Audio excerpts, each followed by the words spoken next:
Yeah welcome back.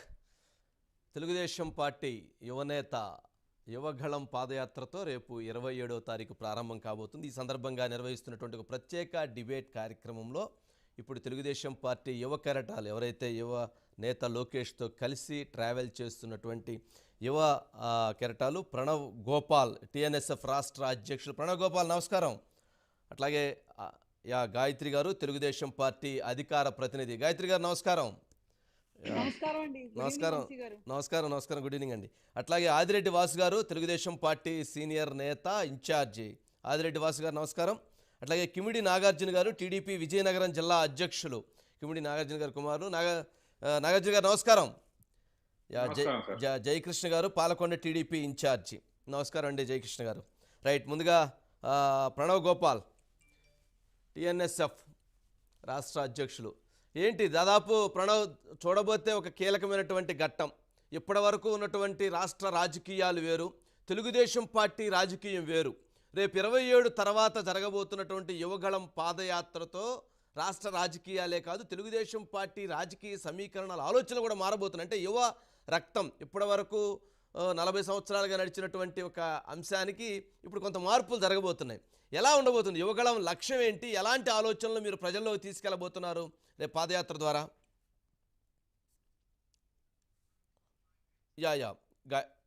Okay, Gayatri ఉన్నారు కదా. గాయత్రి గారు, చెప్పండి ఏంటి, ఎలా ఉండబోతుంది? ఎలాంటి లక్ష్యాలను మీరు తెలియజేయబోతున్నారు? యువగళం ఉద్దేశాలను ఎలా వివరించబోతున్నారు? ఏంటి ఆలోచన, స్ట్రాటజీ ఏంటి? ముందుగా స్ట్రాటజీ ఏం లేదండి. అండ్ థ్యాంక్ యూ, మీరు ఇప్పుడే చెప్పారు TDP is going to see a new world, I mean new phase and politics లో కూడా. థ్యాంక్ యూ సో మచ్ అండి for the kind words.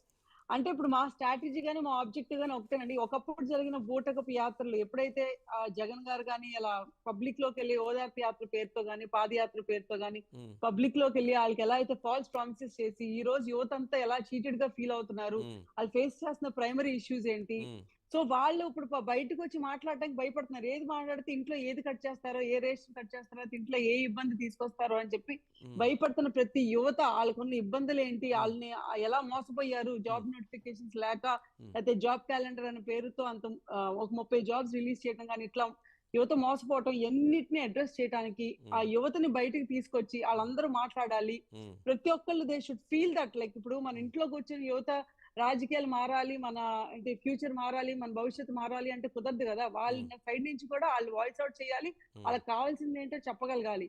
So చెప్పాలి అంటే అలా వినటానికి ఒక లీడర్ కావాలి. అది ఖచ్చితంగా లోకేష్ గారు. అంటే ఎందుకంటే ఎంత రావాలి జగన్ కావాలి జగన్ అని చెప్పి జనాలు రుద్దినా సరే ఈ రోజు పబ్లిక్ అందరూ ఈ 3.5 సంవత్సరాల తర్వాత రావద్దు జగన్ మాకొద్దు జగన్ అని చెప్పి పాట పాడుతున్నారు. అంత ఫ్రస్ట్రేట్ అయిపోయి ఉన్నారు.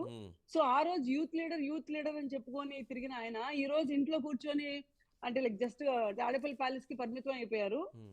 వేరే లోకేష్ గారు ఓడిపోయినా కూడా మంగళగిరిలో ఆయన చేసిన పనులు కానీ, అయితే రీసెంట్ గా ఛాలెంజ్ చేసి ఒకే ఒక్క రోజు 24 hours లోపు 6 రోడ్లు వేయించారు. బీయింగ్ ఇన్ అపోజిషన్ ఆయన సొంత డబ్బులు ఖర్చు పెట్టుకొని ఎంతో మంది యువతకి ఈ రోజు అంటే స్కిల్స్ నేర్పిస్తున్నారు. అంటే లైక్ బ్యూటిషియన్ కోర్సెస్ కానీ, టైలరింగ్ కోర్సెస్ కానీ, ఏదైనా కానీ మంగళగిరిలో. సో ఆయన జస్ట్ ఆ మంగళగిరికి పరిమితం అవ్వకుండా ఈ రోజు రాష్ట్రం అంతా తిరిగి యూత్ లో ఒక హోప్ క్రియేట్ చేయాలి, యూత్ వాయిస్ ని బయటకు తీసుకురావాలి, వాళ్ళ రిక్వైర్మెంట్స్ మేము అడ్రస్ చేయాలి, వాళ్ళ ఫ్రస్ట్రేషన్ ఏంటో తెలుసుకోవాలి, వాళ్ళకంటూ ఒక హోప్ క్రియేట్ చేసి రేపొద్దున ఆంధ్రప్రదేశ్ ఏమవుతుంది, ఇదే పరిస్థితి కొనసాగితే ఏమైపోతాము, మా ఫ్యూచర్ ఏంటని భయపడుతున్న అందరికీ ఒక చెప్పడం అన్నమాట, ఒక భరోసా ఇవ్వటం, మేము వస్తున్నాము. సో రేపు అనేది మారుతుంది. Andhra Pradesh is not going to be the same what it has been in 3.5 years. మేము మారుస్తున్నాం అని చెప్పి లోకేష్ గారు ఒక హామీ ఇవ్వడానికి కానీ, ఒక ప్రామిస్ చేయడానికి కానీ, యూత్ తో మమేకమై అలా కావాల్సింది చేయడానికి ముందుకెళ్లాలంటే మాకు ఒక ప్రణాళిక కావాలంటే అది మీకు తెలిసిందే కదా. He has to go and address every youth. Right. Adireddy Vasu గారు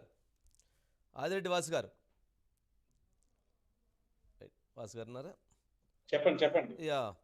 ఇప్పుడు అంటే యువగళం పాదయాత్ర అనౌన్స్మెంట్ చేసిన దగ్గర నుంచి జరుగుతున్నటువంటి కొద్ది రోజులుగా జరుగుతున్నటువంటి కొన్ని పరిణామాలు, జియో 1 రావటం కావచ్చు, లేదా వాట్సాప్ మెసేజ్లు కావచ్చు, కొంతమంది కీలక నేతలు ఎలా పాదయాత్ర చేస్తారు, ఎలా చేయనిస్తాం అనేటువంటి కామెంట్స్ కావచ్చు, ఒక అనేక సవాళ్లు ఎదురవుతూ ఉన్నాయి యువగళానికి.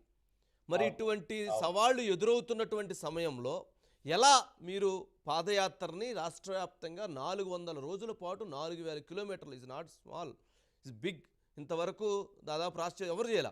మరి ఇటువంటి సవాళ్ళను ఎలా ఎదుర్కొని ఎలా ముందుకు వెళ్ళబోతున్నారు? ఏంటి మీ ముందున్నటువంటి ఆలోచనలు, వ్యూహాలేంటి? పాదయాత్ర పరంగా ఉమ్, లోకేష్ గారు ఏదైతే చేయబోతున్నారో ఇది ఒక కొత్త అధ్యయనం. ఉమ్, ఇన్ని రోజులు జరిగిన పాదయాత్రలు వేరే, ఈయన ఉమ్. చేయబోయే పాదయాత్ర వేరే. ఓకే. అది ఒకటి.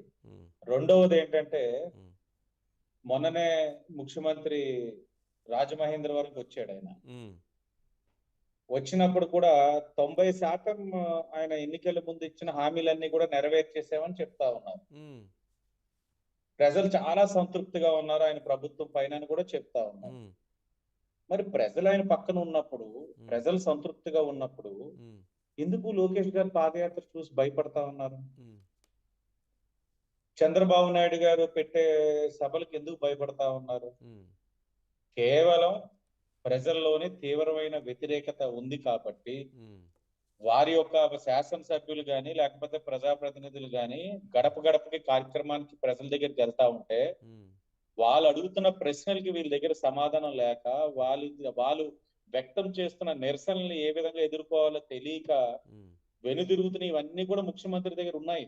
ఉమ్, ప్రజల్లోంచి వ్యతిరేకత మొదలైంది కాబట్టి ఉమ్, ఈ రోజున లోకేష్ గారు ప్రజల్లోకి వెళ్తే ఆ సమస్యలతో ఉన్న ప్రజలందరూ కూడా, ఉమ్, యువత కానివ్వండి, రైతు కానివ్వండి, మహిళలు కానివ్వండి, ఉమ్, అన్ని వర్గాల వారు, అన్ని కులాల వారు అందరూ కూడా ఆయనకి సమస్యలు చెప్పుకోవడానికి సిద్ధంగా ఉన్నారు. ఉమ్, ఎక్కడ లోకేష్ గారికి ఒక లీడర్ గా, స్ట్రాంగ్ లీడర్ గా ఉమ్, ఎస్టాబ్లిష్ అవుతారని ఒక భయంతో ఉమ్, ఈయనకి అడ్డు పెట్టడానికే ఈ జీవో నెంబర్ 1. ఓకే. ఇవన్నీ కూడా పనికి మాలిన జీవోలు, ఉమ్, దేనికి పనికొచ్చే కావు. ఉమ్, అలాగని వీళ్ళు ఎలాంటి ఎన్ని చీకటి జీవోలు తెచ్చినా కూడా ఉమ్, పాదయాత్ర అనేది ముందుకు సాగుతారు.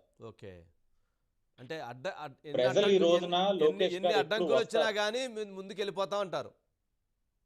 తప్పకుండా తొక్కుకుంటూ పోతాం, ఓ ఆగే ప్రసక్తే లేదు. ఓ నడిచిగా కేసులు పెడతారా? వాళ్ళు పెట్టే కేసులకి వాళ్ళ దగ్గర ఉన్న జైలు గాని, సబ్ జైలు గాని నిండిపోతాయి, సరిపోవు కూడా. పక్క రాష్ట్రంలో తెలంగాణ ఎలాగైనా ఆ ముఖ్యమంత్రితో ఈయనకి మంచి ములాఖాత్ ఉంది కదా, లోపల అండర్స్టాండింగ్ ఉంది. ఏదైనా ఉంటే ముందునే అక్కడికి వెళ్ళి ఎంఓయూ చేసుకోమనండి. కొద్దిగా అక్కడ జైలు కూడా కొద్దిగా ఇక్కడ నుంచి తరలించడానికి, మా వాళ్ళని అరెస్ట్ చేసి తీసుకెళ్ళడానికి అక్కడ కూడా పెట్టుకుంటే మంచిదే. ఓకే. కానీ అట్లాంటి అరెస్టులు